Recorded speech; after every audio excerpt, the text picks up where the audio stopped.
Assalamualaikum warahmatullahi wabarakatuh.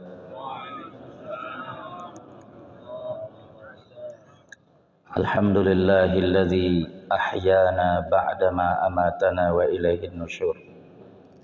Alhamdulillahilladzi hadana lihadza wa ma kunna linahtadiya laula an hadanallah. Asyhadu an la ilaha illallah wahdahu la syarikalah wa asyhadu anna Muhammadan abduhu wa rasuluhu la nabiyya ba'da. Allahumma salli wa sallim wa barik ala sayyidina Muhammadin khatamil anbiya'i wal mursalin wa ala alihi wa ashabihi wa man salaka nahjahu ila yaumiddin. Amma ba'du. Puji syukur kita panjatkan kehadirat Allah Subhanahu wa taala. Salawat beserta salam semoga tercurah kepada baginda Rasulullah sallallahu alaihi wasallam. Semoga kita semua kelak mendapatkan syafaat dari baginda Rasulullah sallallahu alaihi wasallam. Jamaah rahimakumullah, kajian kita pada pagi hari ini surat Yunus ayat yang ke-68 sampai 70. Dan sebelum kita membahas tentang ayat ini,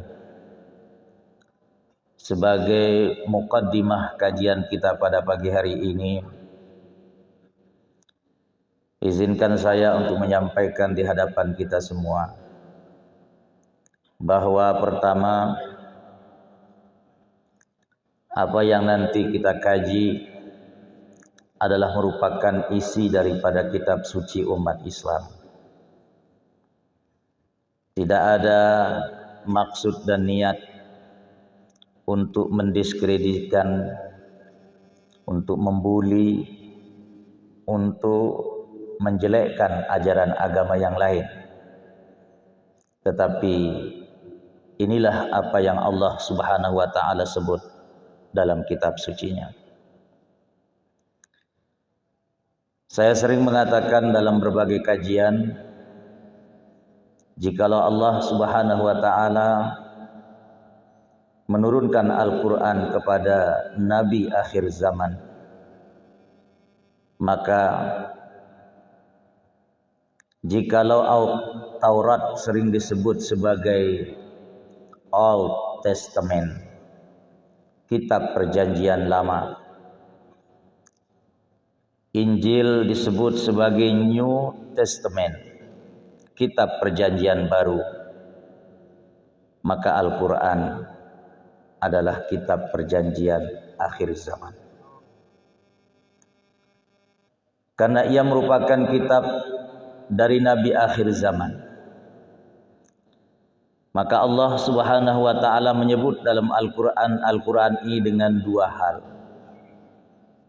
Pertama, sebagai musaddiq, sebagai pembenar dari isi kitab-kitab sebelumnya. Dan yang kedua sebagai muhaimin. Muhaimin artinya seluruh kebenaran yang dibawa oleh nabi-nabi sebelumnya itu berkumpul dan lengkap ada dalam kitab suci Al-Quran. Oleh karena itulah Allah Subhanahu wa taala ketika menyebut Al-Quran juga menyebutnya dengan dua hal. Zalikal kitabu la raiba fihi hudal lil muttaqin. Al-Quran ini tidak ada keraguan di dalamnya. Dia adalah petunjuk bagi orang-orang yang bertakwa, petunjuk bagi orang-orang yang beragama Islam. Tapi di satu sisi Al-Quran menyebutkan Syahrul Ramadan alladzi unzila fihi al-Quran hudan linnas. Ketika Al-Quran diturunkan oleh Allah pada bulan Ramadan, Allah menyebut Al-Quran ini hudan linnas, sebagai petunjuk bagi manusia. Artinya manusia keseluruhannya. Orang-orang yang beriman dan bertakwa, jikalau kepingin iman dan takwanya semakin bertambah dan semakin komitmen dalam kebenaran, maka petunjuknya ada dalam Al-Quran. Manusia dimanapun ia berada, mereka-mereka yang belum beriman kepada Allah Subhanahu wa Ta'ala, maka jikalau kepingin menemukan kebenaran, maka Al-Quran adalah jawaban. Itulah sebabnya Allah menggunakan kata hudal lil muttaqin dan hudal lin nas, karena memang Al-Quran adalah kitab akhir zaman yang merupakan petunjuk bagi manusia bagi segala zaman. Jamaah rahimakumullah, ketika menyikapi tentang satu permasalahan akidah, terutama yang berkaitan dengan apakah Allah itu punya anak ataukah tidak, ada dua pendapat yang nanti Islam berada di tengah-tengahnya. Misalnya, orang-orang Nasrani mengatakan bahwa Isa adalah anaknya Tuhan. Isa adalah anaknya Allah Subhanahu wa Ta'ala. Sementara orang-orang Yahudi ekstrim kanan, ekstrim kiri. Jikalau orang-orang Nasrani ekstrim kanan sampai menganggap Isa sebagai anaknya Tuhan, bahkan menganggapnya sebagai Tuhan, maka Yahudi ekstrim kiri, mereka mengatakan Isa adalah anak zina, Isa adalah anak yang hina dina. Yang satu terlalu diangkat, ekstrim kanan, sampai kemudian disebut sebagai Son of God, anaknya Tuhan. Sementara yang satu terlalu direndahkan dan dihinakan. Islam berada di tengah-tengahnya. Sebagaimana Islam Allah Subhanahu wa Ta'ala sebut dengan sebutan wa kadzalika ja'alnakum ummatan wasatan. Kami jadikan kalian wahai umat Islam itu menjadi wasit. Wasit itu artinya berada di tengah-tengah, enggak ekstrim kanan, enggak ekstrim kiri. Islam datang dengan mengatakan Isa itu bukan anak Tuhan, bukan juga anak zina. Dia adalah manusia biasa yang mendapatkan wahyu dari Allah Subhanahu wa Ta'ala dan diangkat menjadi nabi dan rasulnya. Ia lahir lewat sebuah proses yang Allah Subhanahu wa Ta'ala sebut dalam Al-Quran, inna mathala Isa indallahi kamathali Adam khalaqahu min turabin thumma qala lahu kun fayakun. Sesungguhnya perumpamaan proses penciptaan Isa enggak jauh beda dengan Adam, kata Allah. Jikalau Adam Allah Subhanahu wa Ta'ala ciptakan dari tanah tanpa ibu dan ayah, maka Isa alaihissalam sama juga lahir dengan kun fayakunnya Allah Subhanahu wa Ta'ala. Hanya bedanya Isa tidak punya ayah, hanya punya seorang ibu yang lahir dan mengandung, di mana bundanya mengandung, kemudian melahirkan dengan kun fayakunnya Allah Subhanahu wa Ta'ala. Maka tidak ada perbedaan antara Adam dengan Isa alaihi wassalam. Adam yang tidak punya ayah dan tidak punya ibu, tidak pernah ada satupun manusia yang mengatakan ia sebagai anaknya Tuhan, padahal nggak punya ayah, nggak punya ibu. Isa itu punya ibu, tapi kenapa kemudian manusia mengatakan bahwasanya dia adalah anaknya Tuhan, bahkan menganggapnya sebagai Tuhan? Oleh karena itu hadirin jamaah salat subuh Islamic Center Hubbul Watan yang dimuliakan Allah Subhanahu wa taala. Allah Subhanahu wa taala kembali menerangkan dalam ayat ini. Di surat Yunus ayat yang ke-68. Qalu ittakhadallahu walada subhana. Mereka mengatakan bahwasanya Allah itu punya anak. Wa qalatil yahudu Uzairu ibnullah. Orang-orang Yahudi mengatakan Uzair itu anaknya Allah.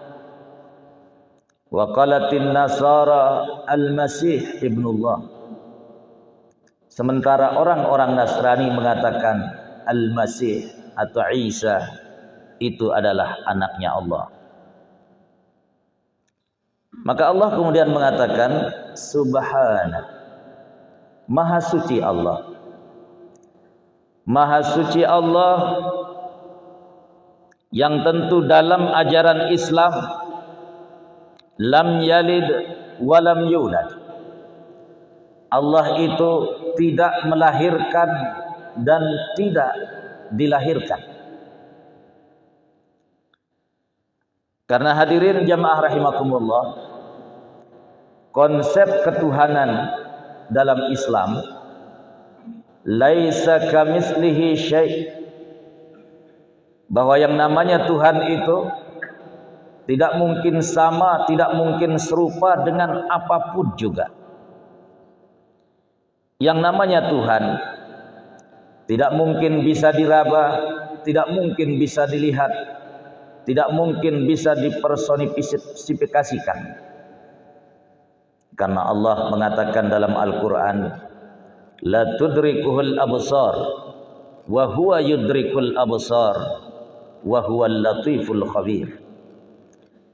Yang namanya Tuhan, kata Allah, itu tidak mungkin bisa ditatap, tidak mungkin bisa dilihat, tidak mungkin bisa diraba, dan tidak bisa mungkin digambarkan.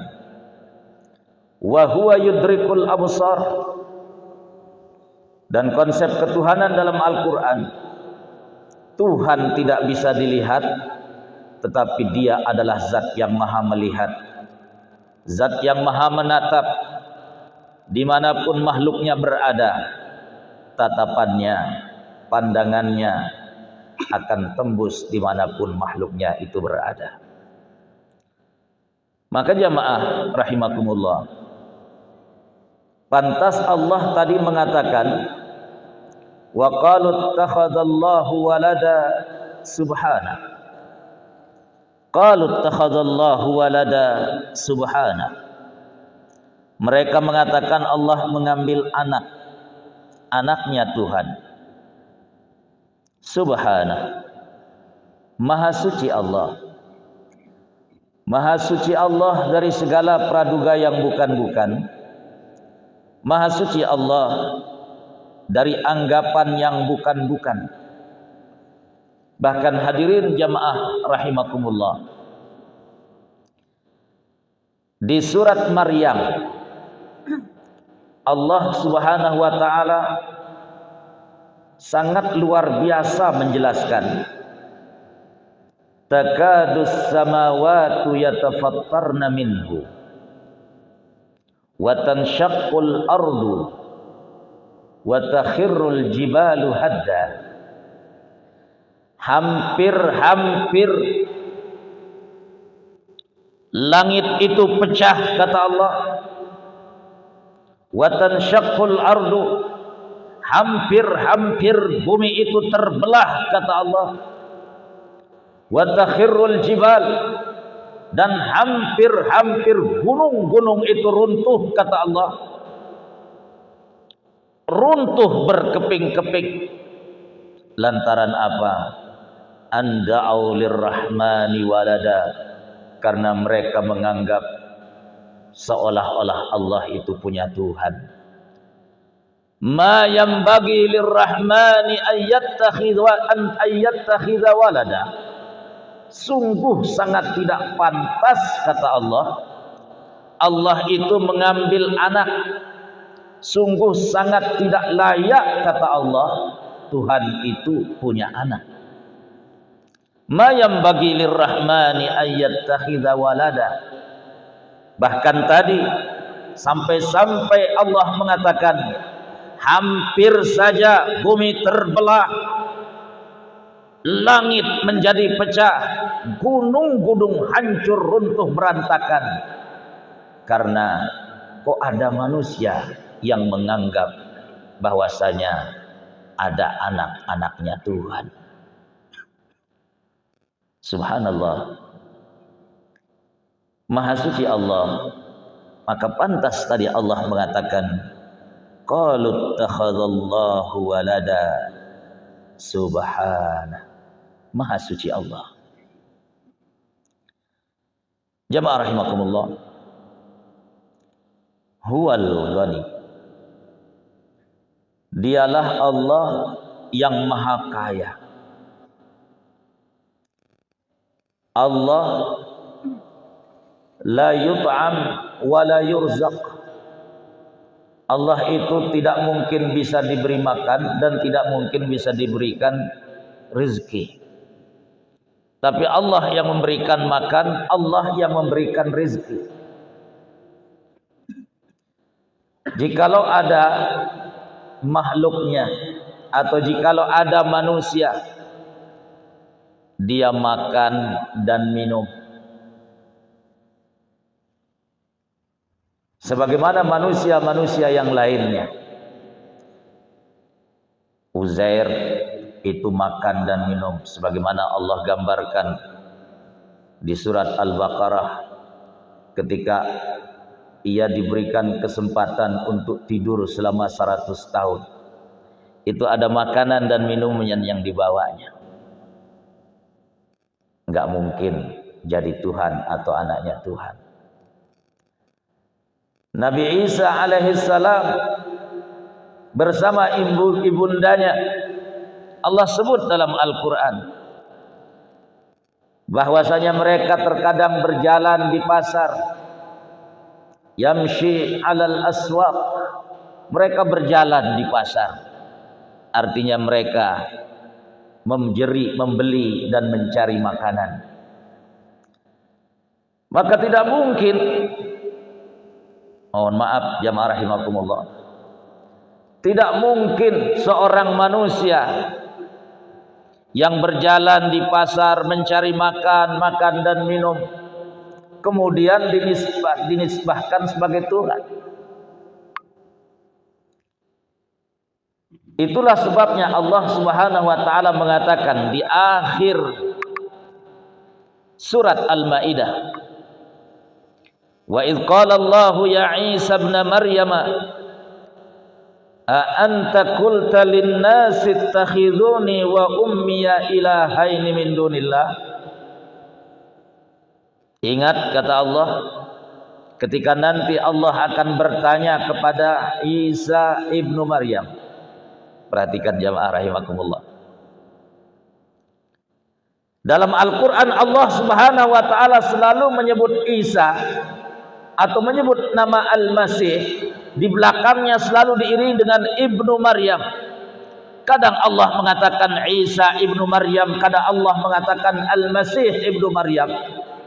Kenapa? Kata para ulama, karena Allah ingin mengatakan Isa itu anaknya Maryam loh, bukan anaknya Tuhan.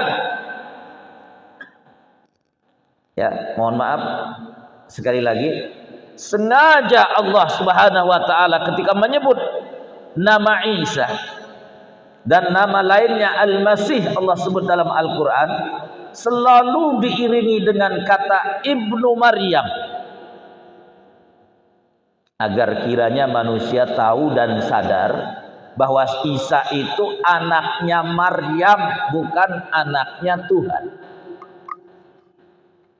Dalam ayat ini di akhir surat Al-Maidah tadi Allah mengatakan wa idz qala Allahu ya Isa ibn Maryam Ketika nanti Allah berkata kepada Isa putranya Maryam, a anta qulta lin-nasi ittakhidhuni wa ummiya ilahaini min dunillah. Hei Isa, emangnya lo pernah ngomong ya sama pengikut lo, jadikan gua sama mak gua sebagai Tuhan selain Allah? Ente pernah ngomong begitu Isa? Ya, nanti Isa diadili oleh Allah Subhanahu wa taala. Lalu Isa mengatakan di hadapan Allah Subhanahu wa taala. Apa kata Isa jemaah rahimakumullah? Subhanak, maha suci Engkau ya Allah. In kuntu qultuhu faqad alimta. Tuhan, jikalau aku pernah ngomong begitu, Engkau pasti tahu.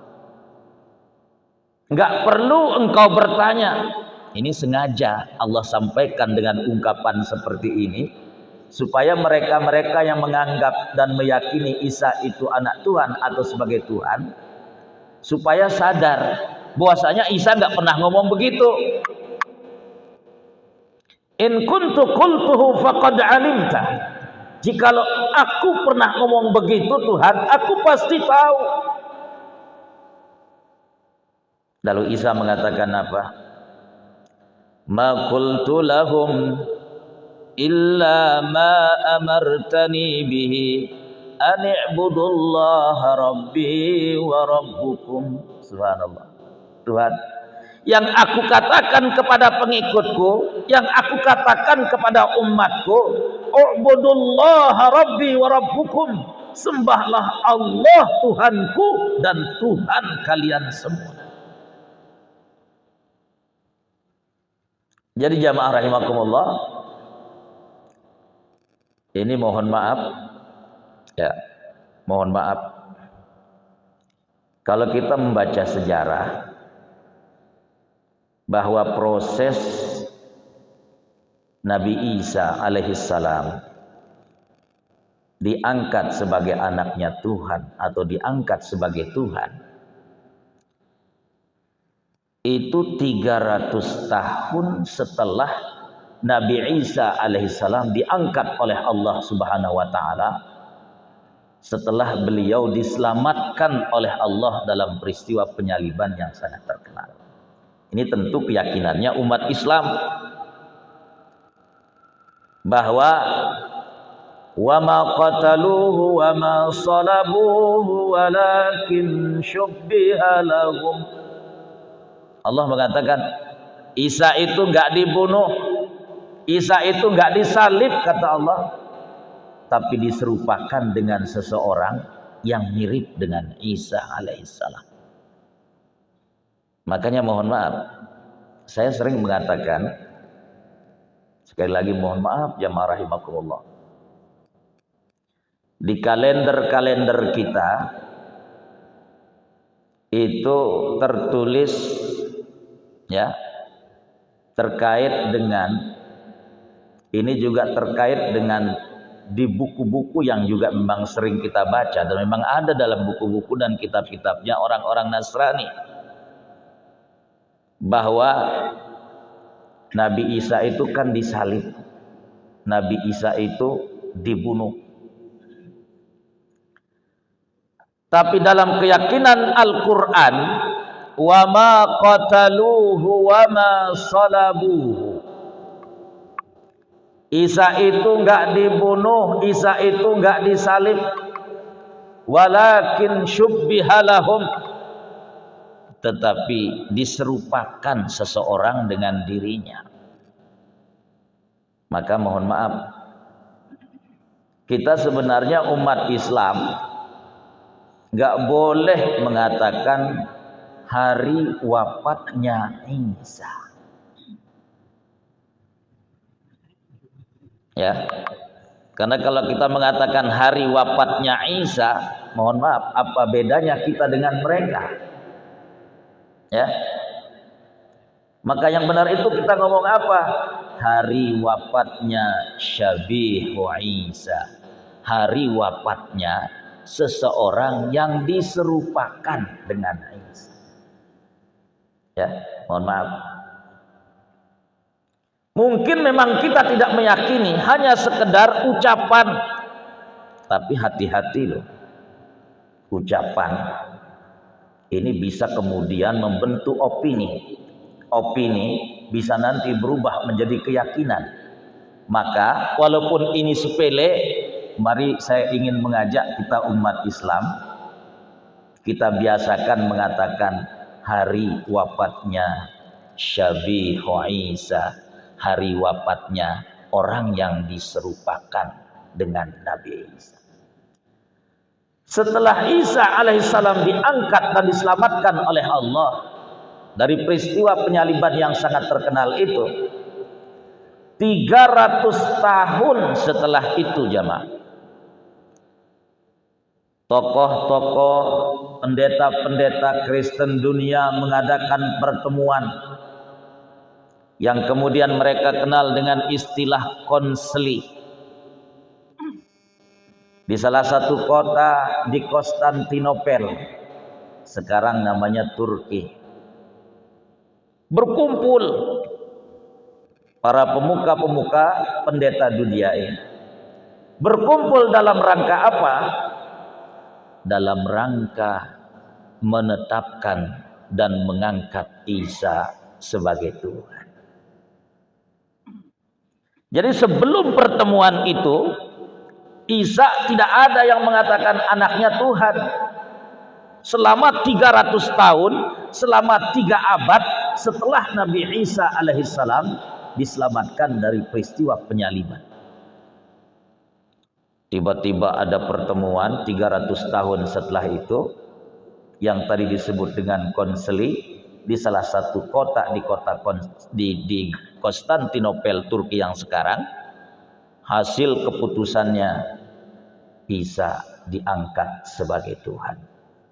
Manusia berkumpul dalam rangka mengangkat manusia sebagai Tuhan.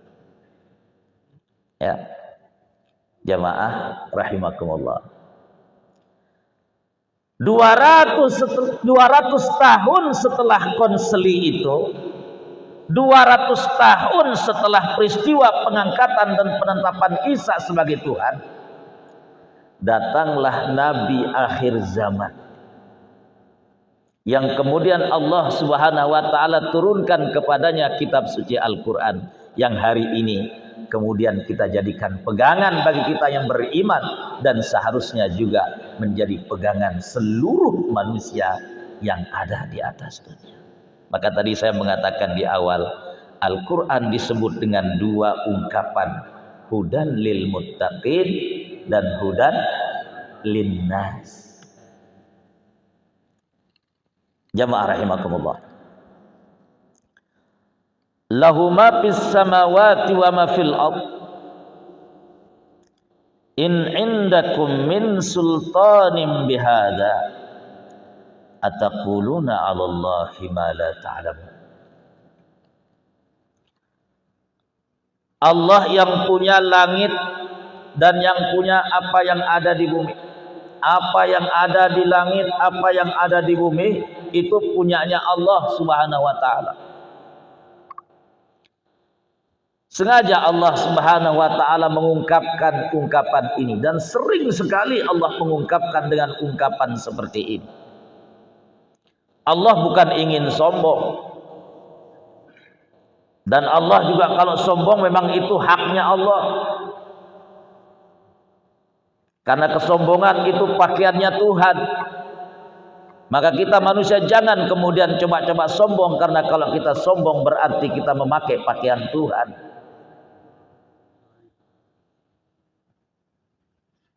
Makanya mohon maaf, Bang Haji Roma Irama itu dalam salah satunya ngomong begitu. Itu bukan pakaianmu, tetapi pakaian Tuhan yang berhak disembah oleh semesta alam. Kayak itu doang lagu Roma Irama. Ya, Masya Allah.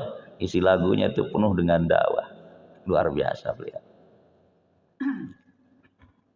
Allah mengatakan lahu ma fis samawati wa ma fil ard. Allah yang punya segala apa yang ada di langit, Allah yang punya segala apa yang ada di bumi. Allah yang punya Nabi Isa, Allah yang punya ibundanya Maryam, Allah yang punya Uzair, Allah yang punya ibu bundanya Uzair. Seluruh yang ada di langit dan bumi itu milik Allah Subhanahu wa ta'ala.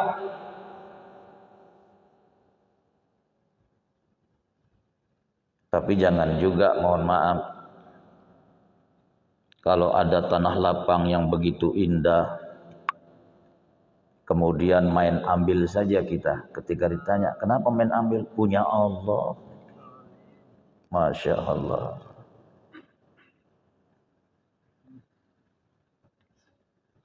Jamaah rahimakumullah. In indakum min sultanin bihadza, kata Allah. Kalian yang mengatakan Allah itu punya anak. Kalian yang mengatakan Tuhan itu punya anak.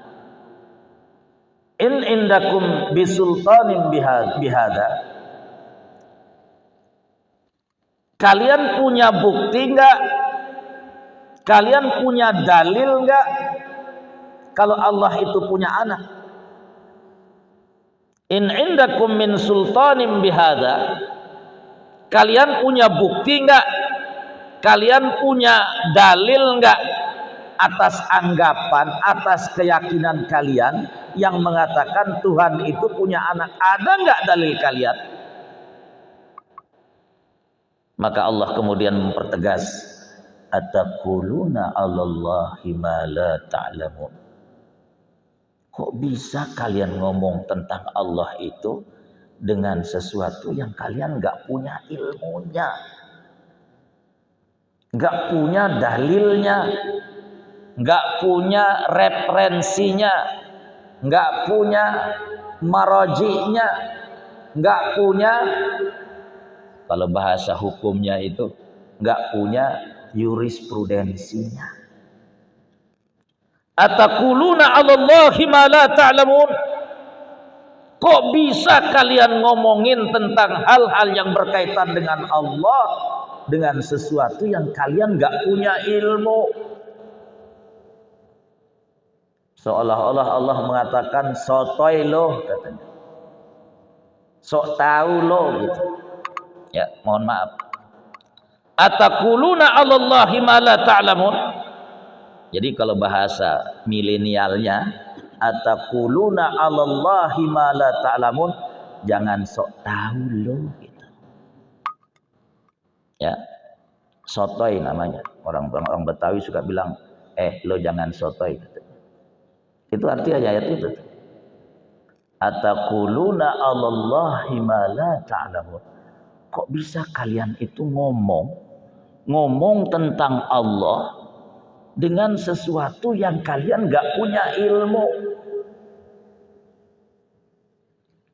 Jamaah rahimakumullah. Allah Subhanahu wa taala kemudian mengatakan, qul innal ladzina yaftaruna 'alallahil kadziba la yuflihun. Muhammad, karena Nabi Muhammad adalah nabi akhir zaman, maka Allah kemudian perintah beliau untuk ngomong kepada manusia-manusia akhir zaman. Qul, hai Muhammad, katakan, innal ladzina yaftaruna 'alallahil kadziba la yuflihun. Ngomong ente sama mereka-mereka yang membuat kedustaan-kedustaan, yang berbohong dengan menyebut nama Allah. Allah punya anak, Allah itu punya keturunan, Allah itu punya istri. Katakan kepada mereka, la yuflihun.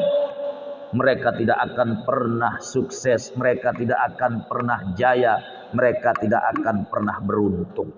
Katakan kepada mereka. Qul, katakan olehmu wahai Muhammad, innal ladzina yaftaruna 'alallahil kadziba la yuflihun.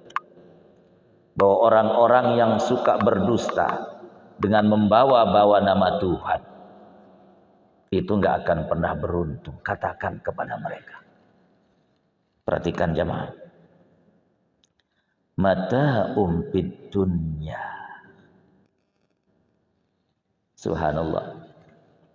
Jemaah rahimakumullah. Allah bilang apa? Mata umpid dunya.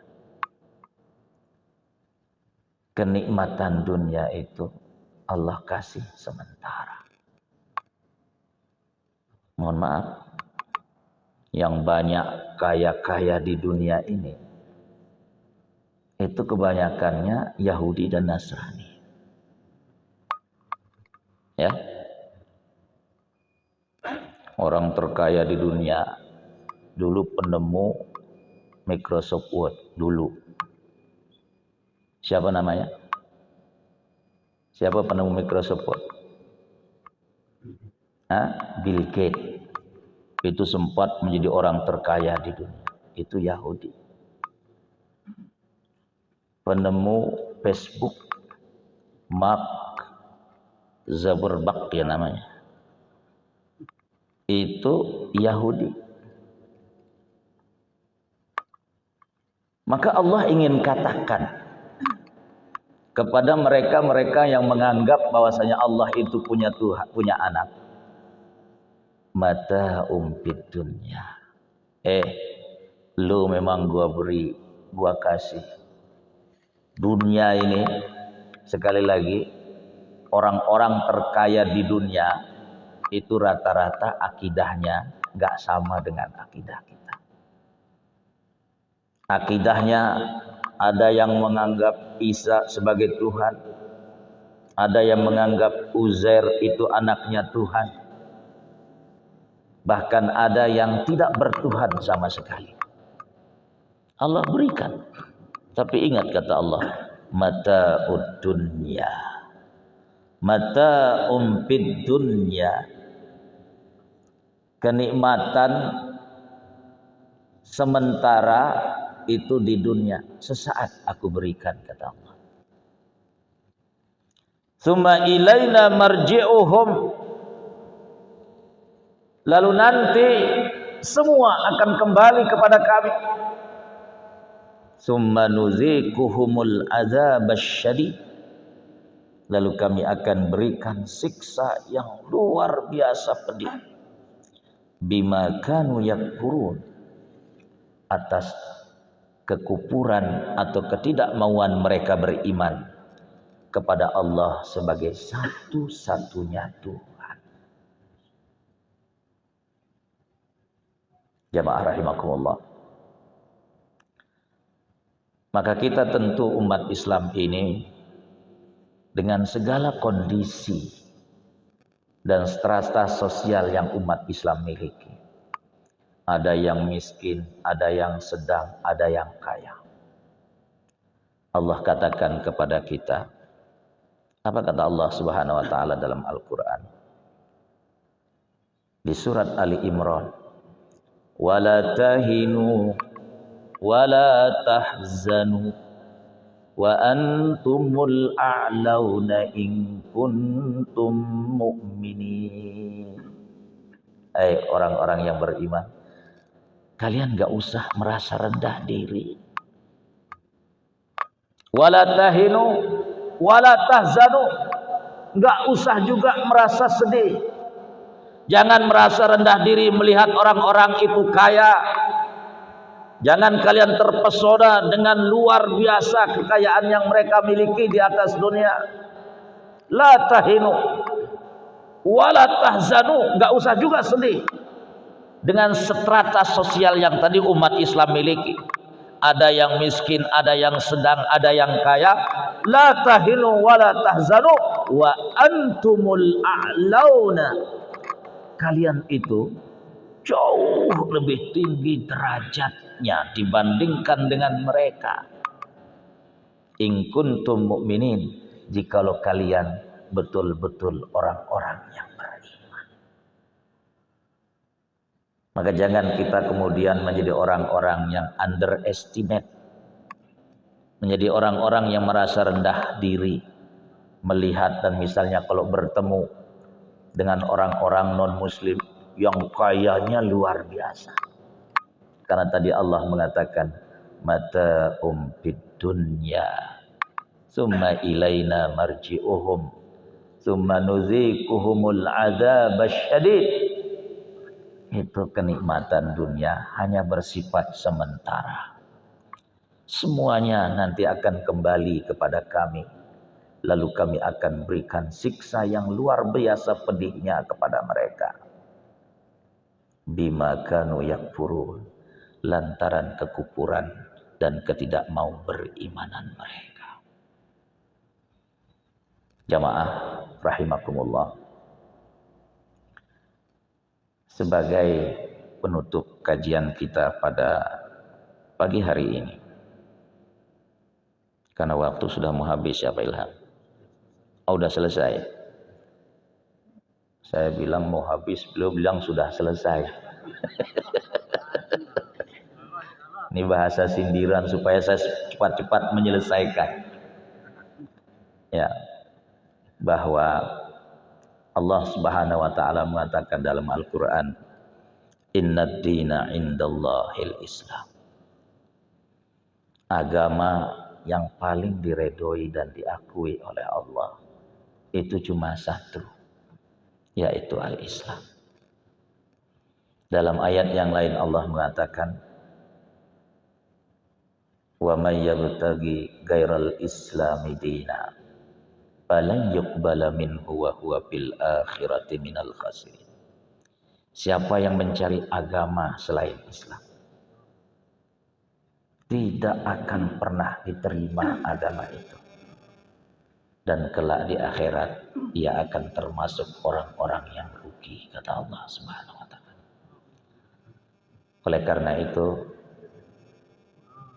jangan pernah ada di antara kita, di antara keluarga kita, ada yang keluar dari Islam. Karena Allah berpesan, wala tamutunna illa wa antum muslimun. Mudah-mudahan Allah jadikan kita menjadi orang-orang yang husnul khatimah. Alhamdulillahirabbil alamin. Hamdan yuafi ni'amahu wa yukafi'u mazidah. Ya Rabbana lakal hamdu kama yanbaghi li jalalika wa 'azim sultanik. Allahumma shalli ala sayyidina Muhammad wa ala alihi wa ashabihi wa sallam. Allahumma arinal haqqa haqqan warzuqna ittiba'ah wa arinal batila batilan warzuqna ijtinabah. Ya Allah, tunjukkan kepada kami bahwa yang benar itu benar, dan berikan kekuatan kepada kami untuk bisa mengikuti kebenaran itu ya Allah. Dan tunjukkan kepada kami juga ya Allah bahwa yang batil itu batil, dan berilah kami kekuatan untuk bisa menjauhi kebatilan itu ya Allah. Rabbana la tuzigh qulubana ba'da idh hadaitana wa hab lana min ladunka rahmah innaka antal wahhab. Ya Allah, jangan Engkau cabut hidayah ini dari hati kami. Jangan Engkau palingkan kami dari jalan yang telah Engkau ridhoi. Rabbana atina fid dunya hasanah wa fil akhirati hasanah wa qina adzabannar. Wa sallallahu ala sayyidina Muhammad wa ala alihi wa ashabihi wa sallam. Walhamdulillahi rabbil alamin. Bi barakatil Fatihah.